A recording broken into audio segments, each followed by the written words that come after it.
All right, this is a reading from The Science of Peace by Bhagavan Das, and this is regarding spiritual distress. It appears that this is from the Yoga Vasistha, and he's kind of expanding on this teaching. So it goes, and this is just a section of this. So Rama also asks Vasistha, the books that say that Brahma, Vishnu, and Mahesha are the three highest gods that rule our solar system say also that they die. Brahma, the highest seated, falls. The unborn Hari disappears, and Bhava, source of the existence of this world, himself goes into non-existence. How then may feeble souls like mine find peace and rest from fear of death and change and ending? And here's our answer. To be dependent on another, to be at the mercy of another, to be subject to the relentlessness of death, this is misery. To be self-dependent, this is happiness. Thus, instinctively in the beginning, consciously and deliberately at the stage when self-consciousness and intelligence are developed, the jiva feels the terror of annihilation and struggles to escape from it into the refuge of some faith or other, low or high. And in such struggles, and always, begin religion and philosophy, each shade of these according, step by step, with the staging, grade of evolution and intelligence of the jiva concerned.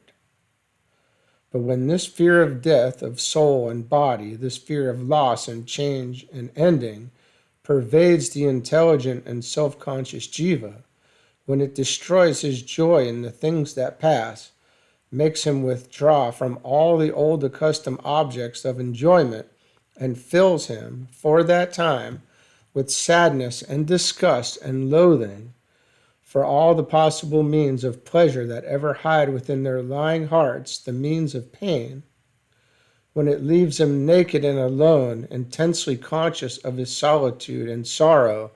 shrinking violently from the false and fleeting show of the world, desolate with his own misery and the misery of others, longing, yearning, pining for the permanent, the eternal, the restful, for a lasting explanation of the use and purpose,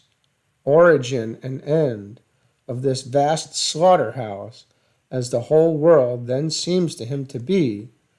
then is that searching soul passing through the fires of burning thought,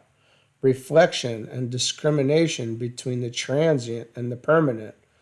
of passionate rejection of all personal and selfish pleasures and attachments in himself as well as others, of the self-suppression, the intense quiescence and compassionate sadness of utter renunciation, and of a consuming, ever-present craving and travailing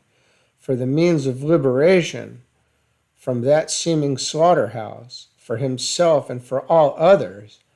then is he passing through the fires that shall purify him and make him worthy of Vedanta, of that final knowledge which he craves and which alone can bring him peace and fit him for the work that lies before him. Then is his consciousness, his individuality, his personal self, focused into an infinitesimal point, and thus oppressed with the feeling of its own extreme littleness, is it ready for the supreme reaction, ready to lose itself and merge into and realize the all-consciousness of the infinite and universal self. So, be of good cheer, friends.